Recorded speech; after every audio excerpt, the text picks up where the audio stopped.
perkataan Tuhan Yesus, saudara. Jangan dibuka dulu ayatnya. Saya mau tanya saudara, siapa yang dimaksud oleh Tuhan Yesus? Seorang wanita yang perlu diingat. Yang tahu ada voucher makan malam di rumah masing-masing. Ada yang tahu saudara, ada yang boleh bantu saya? Seorang wanita yang diingat. Dan Tuhan Yesus mengingat wanita ini saudara. Siapa saudara? 3, 2, 1. Habis waktunya. Mari buka ayatnya bersama. Dalam kitab Lukas pasal 17 ayat 26 sampai 36. Kita akan baca ayat ini secara bergantian saudara ya. Saya akan baca ayat yang genap, ayat 26 dan Bapak Ibu Saudara bersama-sama membaca ayat 27 dan begitu selanjutnya sampai ayat yang ke-36. Kalau yang membuka di dalam smartphone atau tab dan sebagainya, kalau boleh di-scroll ke atas, perikopnya itu bicara tentang apa saudara? Dituliskan apa? Perikop dari pasal 17 ayat yang ke-20 ini saudara. Apa? Ya, berbicara tentang kedatangan kerajaan Allah. Saya tidak akan baca semua, kita akan baca mulai ayat 26. Lukas 17 ayat 26 berkata, dan sama seperti terjadi pada zaman Nuh, demikian pula lah halnya kelak pada hari-hari anak manusia. Ayat 27.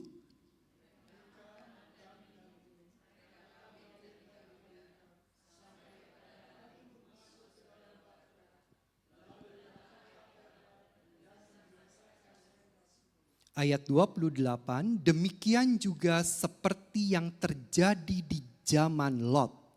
Mereka makan dan minum, mereka membeli dan menjual, mereka menanam dan membangun.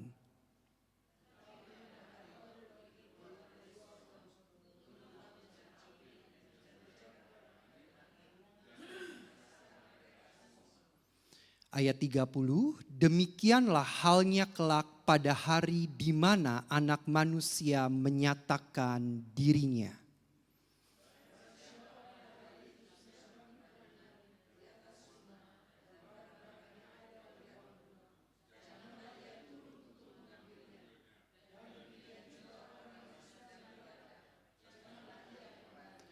Ayat 32, ingatlah akan istri Lot. Ayat 33.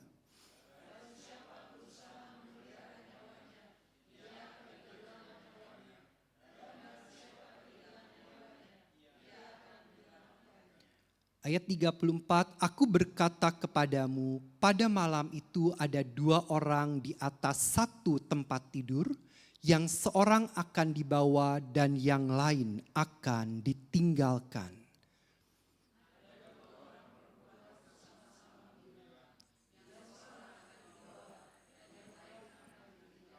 Ayat 36, kalau ada 2 orang di ladang, yang seorang akan dibawa dan yang lain akan ditinggalkan. Amin. Nah Bapak Ibu Saudara, siapa wanita yang dimaksud oleh Tuhan Yesus? Istri Lot, saudara. Seorang wanita yang perlu diingat ternyata adalah istri Lot. Pernah terfikir dalam pikiran, dalam hati Bapak Ibu Saudara, mengapa Tuhan Yesus berkata, ingatlah akan istri Lot. Bukan ingatlah Abraham, bukan ingatlah Ishak, ingatlah Nuh, ingatlah Elia, ingatlah Elisa. Tapi kenapa yang justru diingat, ini kalau saudara baca ini warnanya merah kalau di smartphone atau di tab, itu perkataan Tuhan Yesus sendiri. Berarti Tuhan Yesus concern sekali dengan istri Lot ini. Satu peringatan bagi kita semua sebagai gereja Tuhan, kita harus mengingat pribadi ini. Ternyata istri Lot itu adalah satu contoh pribadi orang yang sudah berjalan di dalam satu keselamatan, orang yang sudah menerima kasih karunia Tuhan di dalam hidupnya, tapi hatinya masih tertinggal di belakang. Hatinya itu tidak berada di dalam keselamatan yang Tuhan sudah anugerahkan kepadanya. Tapi dia memilih untuk tetap mengingat apa yang tertinggal di belakang dia. Itulah sebabnya kalau saudara baca, dia berubah menjadi tiang garam ketika dia menoleh ke belakang. Ketika saya merenungkan firman ini, menoleh, apa salahnya dengan kata menoleh? Menoleh kan cuma lihat sebentar, terus sudah saudara.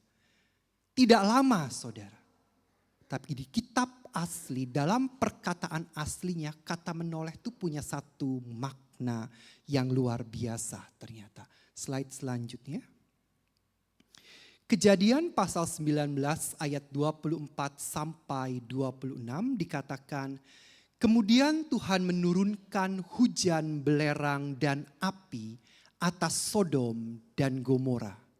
Berasal dari Tuhan, dari langit, dan ditunggang balikannya lah kota-kota itu dan lembah Yordan, dan semua penduduk kota-kota serta tumbuh-tumbuhan di tanah. Mari baca bersama 2-3.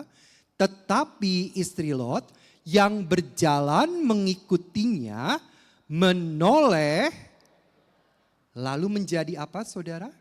Tiang garam. Ternyata kata asli menoleh, saya coba cari di beberapa referensi, dalam bahasa aslinya itu adalah nabat saudara. Nabat itu punya arti melihat dengan seksama. Jadi mungkin ketika Lot dengan keluarganya ini sudah lari menghindari dari Sodom dan Gomora, amukan Tuhan yang begitu luar biasa. Karena ada hujan, api dan belerang atas kota itu, istri Lot ini dia melihat ke belakang dengan seksama dan dalam hatinya dia berkata, ternakku, kekayaanku, harta bendaku semua ditinggal di situ. Dan itu yang membuat Tuhan murka akan atas istri Lot. Diubahnya dia menjadi tiang garam. Ini contoh pribadi yang sudah berjalan di dalam satu keselamatan, tapi hatinya tetap melihat ke belakang. Tipe manusia seperti ini adalah manusia yang susah move on, saudara. Dia sangat tertarik dengan apa yang terjadi di belakang dia. Dia sangat tertarik dengan keberhasilan yang sudah dia alami di dalam hidupnya.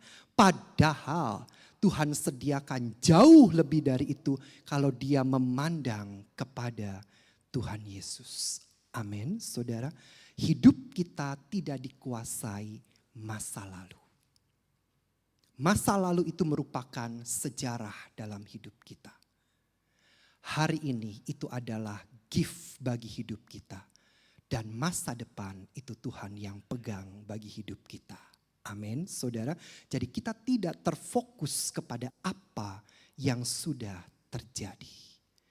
Dan kenapa sampai Sodom dan Gomora ini Tuhan musnahkan? Kenapa sampai Lot memilih Sodom dan Gomora?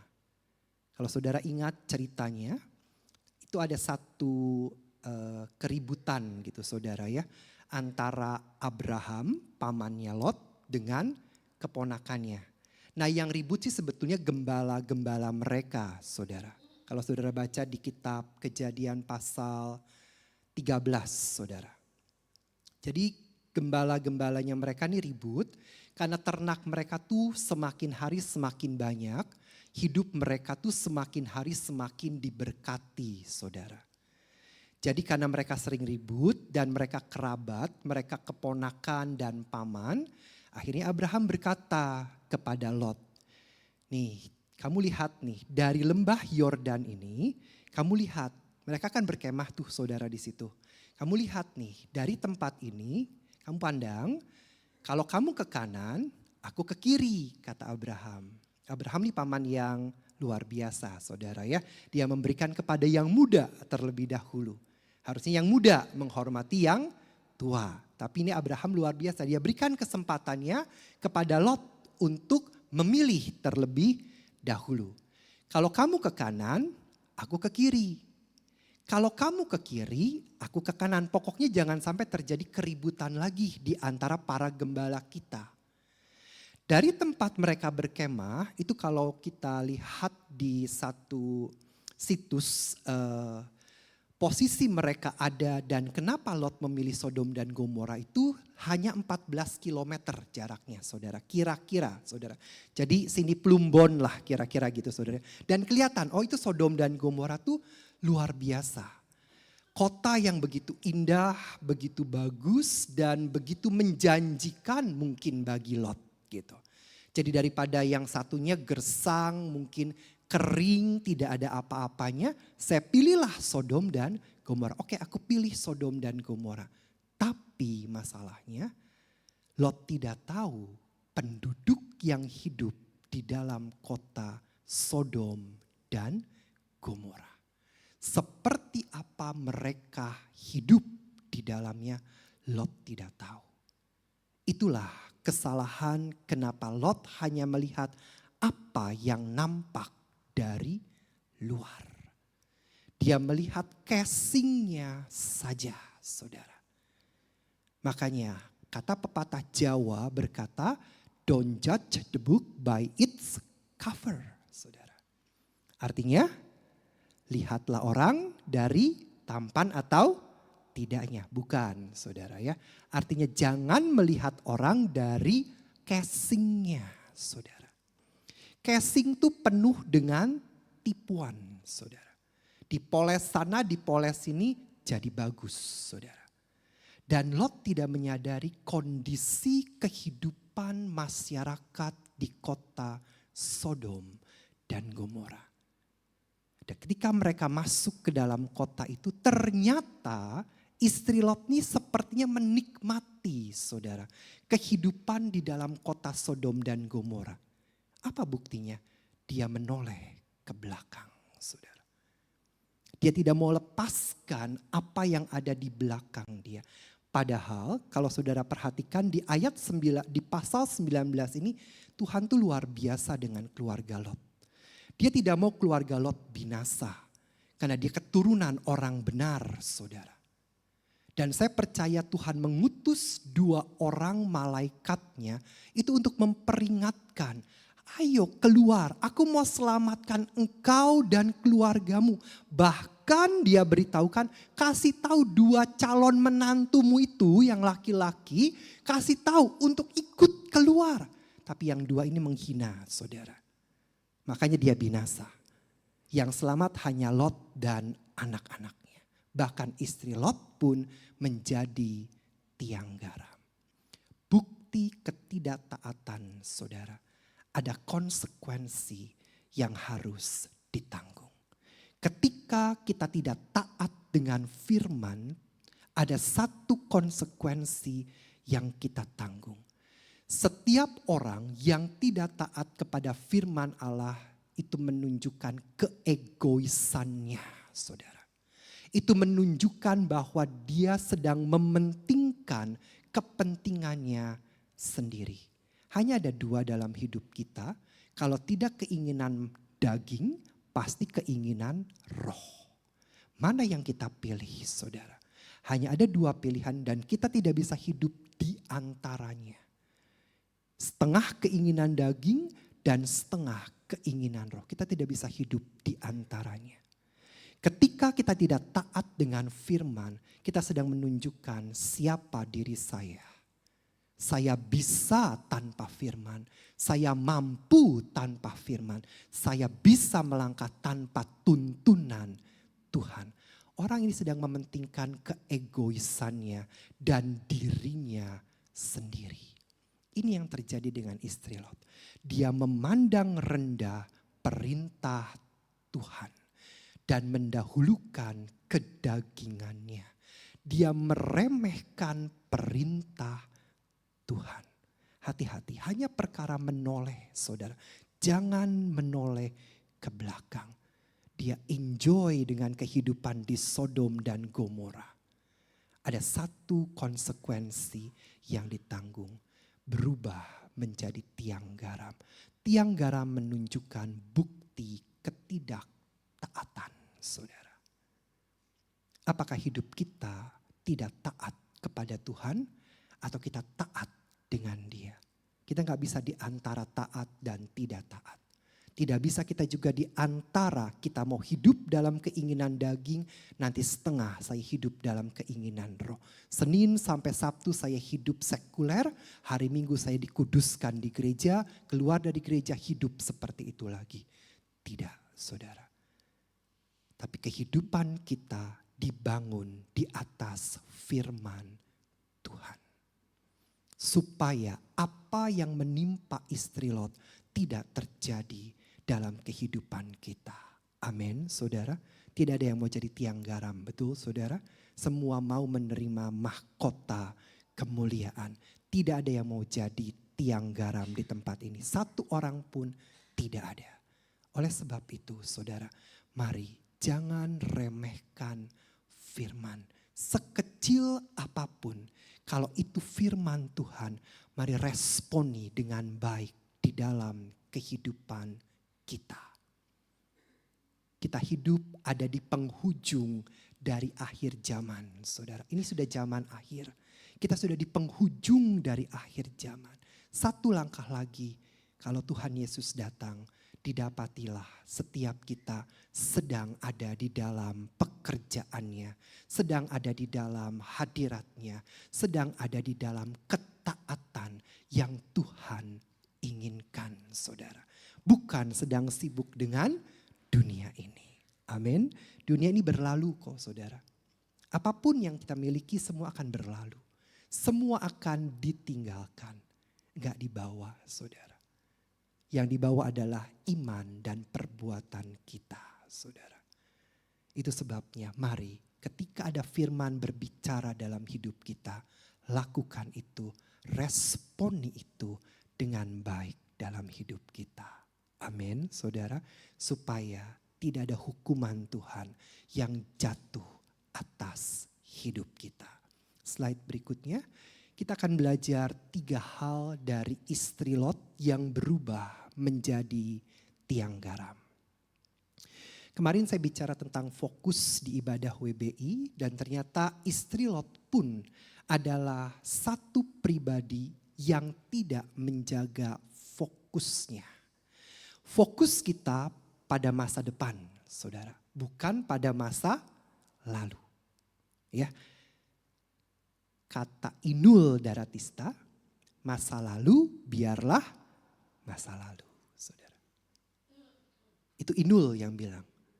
Alkitab pun berkata, fokuslah pada masa depan. Kita harus jaga nih, fokus kita nih jangan terdistract oleh apapun, saudara.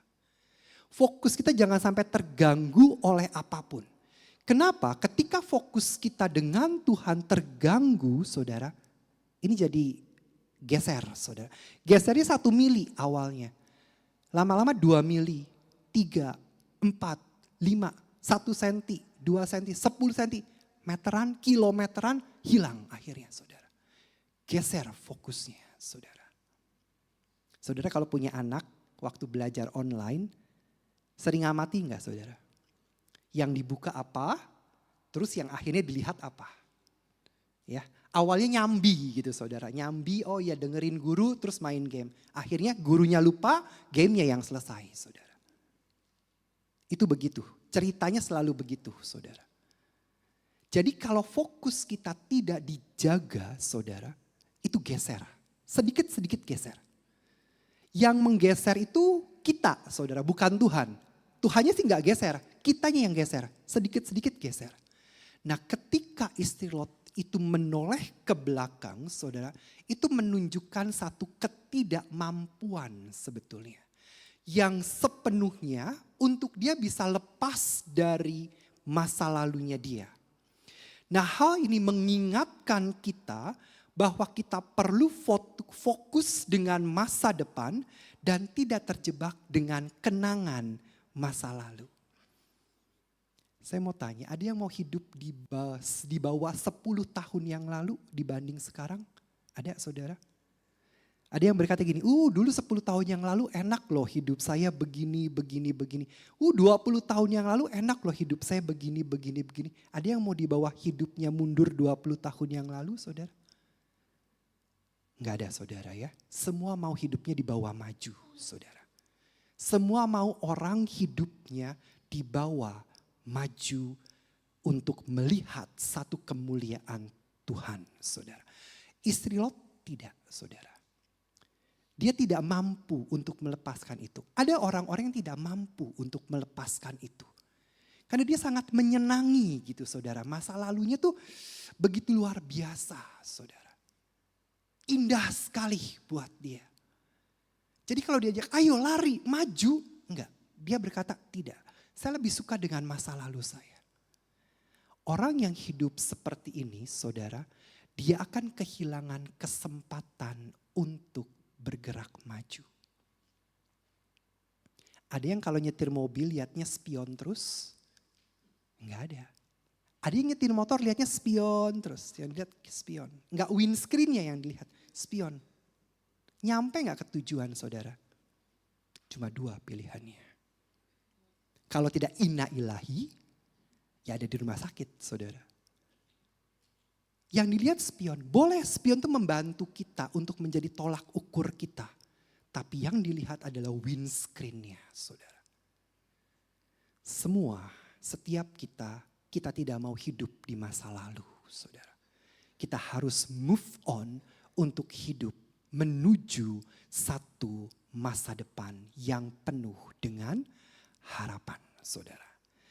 Memiliki satu fokus yang benar, maka kita akan punya tujuan hidup yang benar. Kalau fokus kita benar, berarti tujuan kita benar, saudara. Ya. Nah, orang yang hidup punya fokus dan punya tujuan, dia akan hidup di dalam tujuan itu, saudara. Untuk mencapai goalnya. Nah, berarti hidup dia dikendalikan oleh satu tujuan, saudara. Kalau orang gak punya fokus, hidupnya tuh serampangan, saudara. Senin begini, besok begini, lusa begini, serampangan. Karena dia gak punya fokus, saudara. Tapi kalau dia punya fokus, hidup dia digerakkan dengan tujuan itu, saudara. Nah, kembali, apa yang menjadi tujuan kita, saudara? Apa yang kita doakan, itu yang kita kejar. Betul ya, saudara ya? Saudara berdoa untuk apa? Cepat jadi kaya, ya itu yang kita kejar. Jadi cepat kaya. Itu yang kita kejar. Tapi kalau kita mendoakan kemuliaan Tuhan dalam hidup kita, itu pula yang kita akan kejar, saudara. Amin. Jadi jangan salah berdoa. Karena apa yang kita doakan, itu yang akan kita kejar, saudara. Berdoa untuk teman hidup, saudara. Terus cari, mana nih teman hidup saya yang tepat, mana nih. Karena itu yang didoakan, itu yang akan dikejar, saudara. Kalau kita berdoa untuk kedatangan Tuhan kali yang kedua dan mempersiapkan diri kita, itu yang akan kita kejar, saudara. Ada yang berdoa setiap hari kedatangan Tuhan dan mempersiapkan diri? Kita harus doakan itu setiap hari, saudara. Supaya kita realize, kita sadar nih dengan kita yang ada di penghujung dari akhir zaman ini, saudara.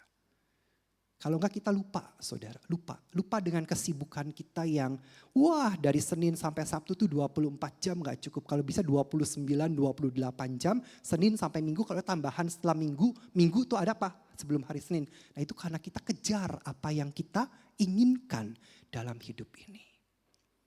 Yang pertama, kita belajar menjaga fokus pada masa depan. Jangan sampai kita tidak tahu apa yang sedang terjadi. Jangan sampai tanda-tanda zaman sudah menyatakan kedatangan Tuhan, tapi kita masa bodoh. Masih lama. Masih lama. Dari dulu juga ngomongnya begitu. Dari zaman saya kecil juga ngomongnya begitu. Hati-hati saudara. Kedatangannya tidak pernah kita ketahui. Satu orang ditinggal, satu orang diangkat. Yang ada di tempat tidur saudara, salah satunya akan ditinggal. Yang ada di tempat pekerjaan, di ladang ada 2 orang, salah satunya juga ditinggalkan. Kita harus berdoa untuk kedatangan Tuhan kali yang kedua. Supaya fokus kita adalah kerajaan Allah. Amin saudara. Hal yang kedua adalah ketaatan pada perintah Tuhan. Pertanyaannya adalah kenapa sih orang itu tidak taat? Kenapa kalau secara sekuler, secara dunia saja, kenapa kok anak-anak tidak taat kepada orang tuanya? Kenapa kok siswa tidak bisa taat kepada gurunya? Satu jawabannya, karena tidak ada kasih. Kalau orang mengasihi, dia akan taat, saudara. Kalau kita mengasihi Tuhan Yesus, kita akan taat, saudara. Amin. Kita ngasihi Tuhan Yesus. Saudara mengasihi suami saudara, istri saudara. Apa yang dia bicarakan, apa yang dia sampaikan, saudara akan taat kan? Enggak saudara tentang, enggak kan ya? Karena kita mengasihi dia. Kalau kita mengasihi pribadi Tuhan Yesus, saudara. Kita akan taat kepada dia. Kita akan taat terhadap perintah Tuhan. Kita tidak akan hidup berbantah-bantahan. Ada orang tuh suka tawar-menawar sama Tuhan. Kalau kayak gini gimana Tuhan? Kalau kayak gini gimana? Enggak. Hiduplah di dalam ketaatan terhadap perintah Tuhan. Dia bertanggung jawab sepenuhnya di dalam kehidupan kita, saudara.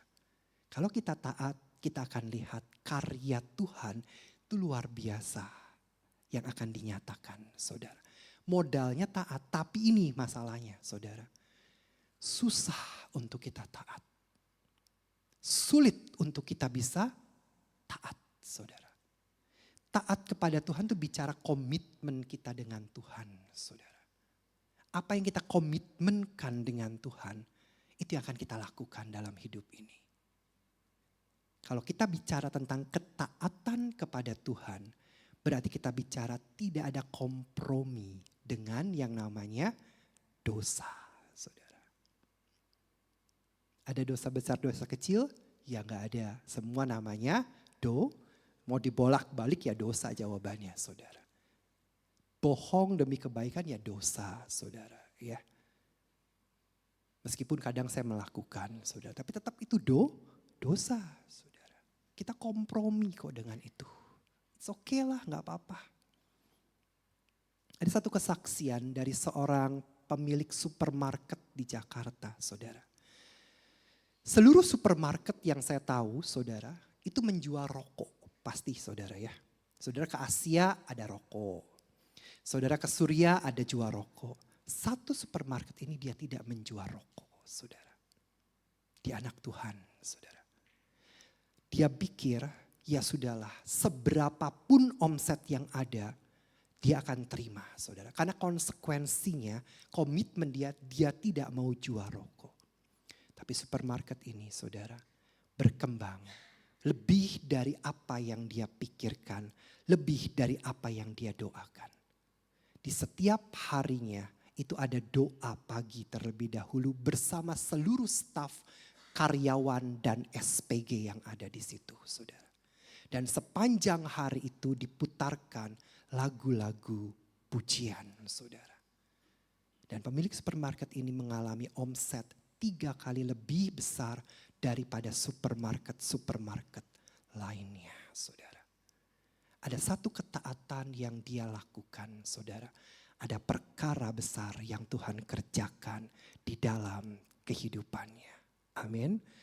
Kita mau lihat perkara-perkara ajaib yang Tuhan kerjakan dalam hidup kita. Mari, jangan kompromi dengan dosa. Katakan kanan kiri saudara, jangan kompromi dengan dosa. Amin. Tidak kompromi dengan dosa. Kenapa kasih itu mulai hilang? Slide berikutnya.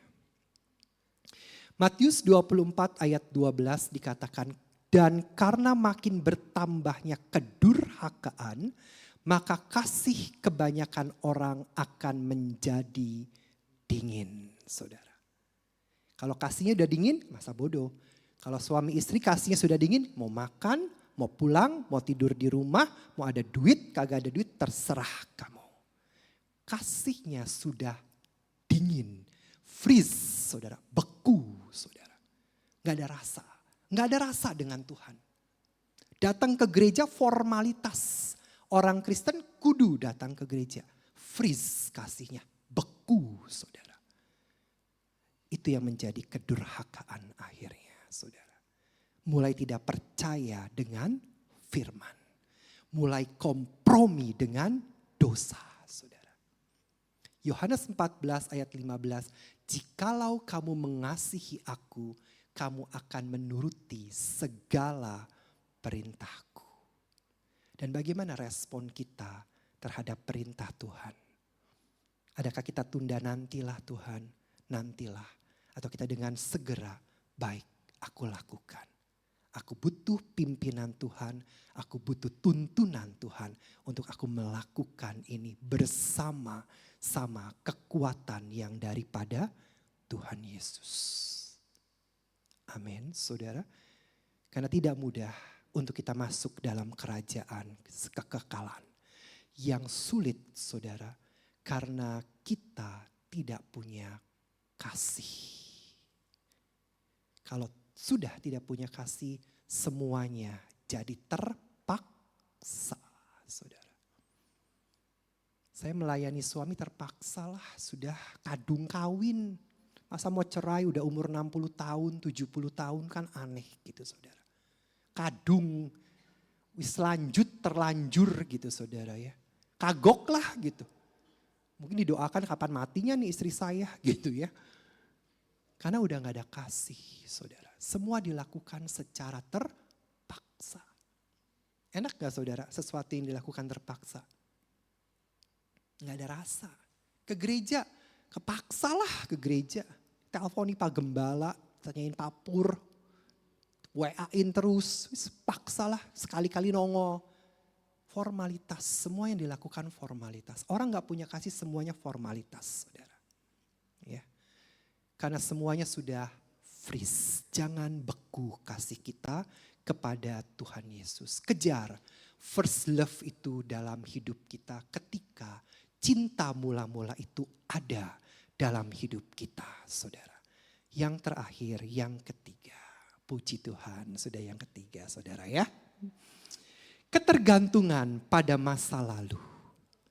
Istri Lot yang menoleh ke belakang dapat diartikan sebagai gambaran ketergantungan pada masa lalu yang bisa menghancurkan diri kita. Masa lalu itu menghancurkan diri kita.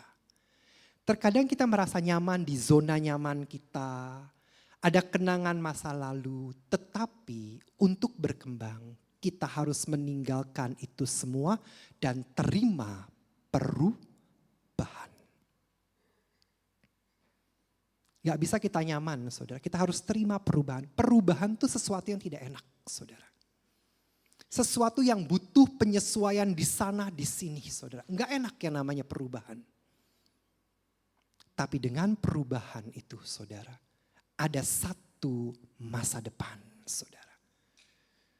Kita gak bisa berkata begini saudara, saya memang begini orangnya. Dari saya lahir 0 bulan sampai hari ini saya memang begini orangnya. Jadi kalau kamu mau berteman dengan saya, ya saya begini orangnya. Gak bisa saudara. Kita harus berubah. Yang tidak boleh berubah hanya Tuhan Yesus saudara. Makanya ada lagu Tuhan Yesus tidak berubah. Kalau kita harus berubah saudara. Terima satu perubahan saudara. Karena kalau tidak berubah saudara, ya keder ya saudara kata orang Cirebon. Mengkonon bae uripe gitu. Tahu ya saudara ya. Ya gitulah kira-kira. Jadi ya susah, mau diapain juga susah. Ya begitu hidupnya sudah. Karena gak mau berubah saudara. Tidak membuka diri untuk suatu perubahan. Coba buka ayatnya Filipi 3, slide berikutnya. Ayat 13 sampai 14. Kita baca bersama saudara ya. Ini yang dikatakan Rasul Paulus saudara. 2, 3. Saudara-saudara, aku sendiri tidak menganggap bahwa aku telah menangkapnya. Tetapi ini yang kulakukan, aku melupakan apa yang telah di belakangku dan mengarahkan diri kepada apa yang di ayat 14 dan berlari-lari saudara. Bukan jalan santai, berlari-lari saudara. Kepada satu tujuan untuk memperoleh hadiah. Apa saudara? Panggilan dari Allah dalam Kristus. Alkitab nggak tuliskan dengan jalan santai kepada tujuan yang nggak nyampe saudara. Lari saudara. Sebuah perusahaan mau maju saudara, lari saudara. Saya punya pemimpin yang baru nih luar biasa saudara. Wanita semua berkata kita tidak diajak jalan, kita diajak lari oleh dia saudara. Lari saudara. Untuk berkembang dunia saja berkata lari. Kita punya sampai 4 cabang di kota Cirebon. 5 cabang di Jakarta dan Bogor. Dalam 2 tahun lari saudara. Kalau tidak lari ketinggalan saudara. Carry gitu ya. Carry. Bukan carry membawa, carry ke belakang saudara. Ketinggalan. Bahasa apa itu? Cina apa? Nah itu tidak ada yang bisa dengan santai. Masuk kerajaan surga tidak dengan santai saudara. Tidak dengan jalan gini. Lari saudara. Katakan bersama lari. Lari pada satu tujuan saudara. Panggilan Allah. Surgawi yang mulia saudara. Amin. Jadi jangan katakan kanan kiri. Jangan santai bu. Ceng mas ya. Jangan santai. Arahkan hidup kita kepada Kristus, maka Dia yang akan memampukan kita untuk hidup sepenuhnya di masa kini.